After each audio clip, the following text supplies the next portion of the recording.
So you grew up Catholic. Have you ever experienced any miracles?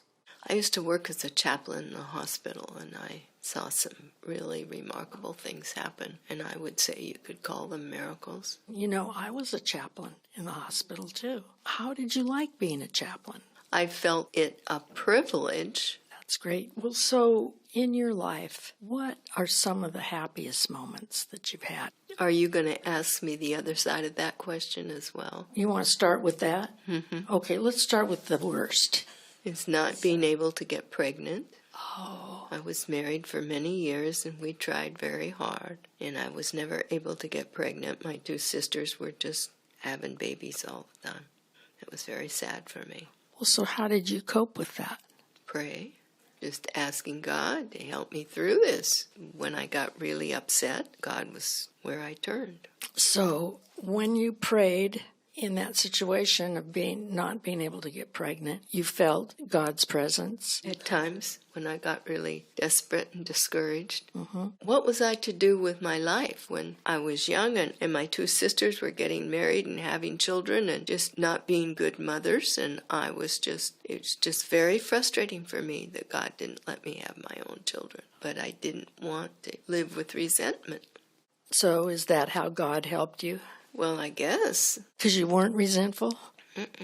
Really? From time to time, I would resent how they were acting, my two sisters were acting to their children, when I was a better mother to their children than they were.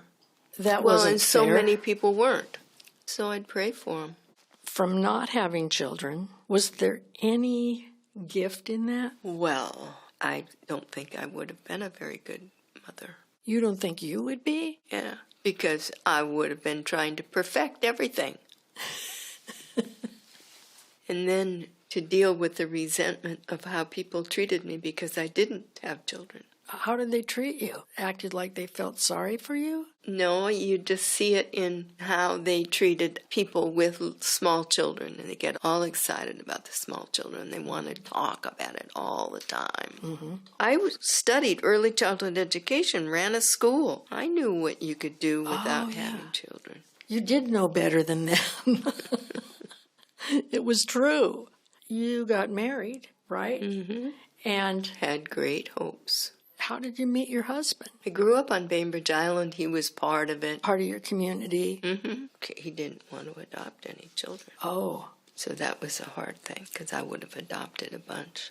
Well, it's almost like you had a bunch with the school. School. Oh, yeah. Who would you say influenced your life the most? I'd have to say that my former husband was a big influence, even though he did not want to adopt any children. He's a good man. He helped me through a lot. You were one of the lucky ones to get a good husband. Yeah. How did you get into the career of early childhood education? I was determined because I had friends and family members who I felt didn't know what to do with their children when they were obstreperous and are problematic and all of that. And so I went to the University of Washington, went to school, studied early childhood education. My gosh. Ran a school. And that all came from your concern for about how you should raise kids. Yeah, for young children. Because I saw so many mistakes, so many things happening. And so you took that concern and actually went to school and got the early childhood education degree and then had your own school. Well, it was a gift because then I had some credibility and I could say to a mom, look, and we would have a conversation about her judgment over her children. And how did they react? Usually they're very positive. If I was being decent. But they listened. And probably affected their children. Hopefully. Yeah. I had a program that I influenced a lot for the young children so that the teachers and the parents would learn something, not just the children. What was your program? No matter how the child acted, the teacher has to respect the child and what the child is doing and what the child needs to do. They have to respect what they're asking of the child. if it's too much for the child, they have to know what to do next with the child. That's a high bar.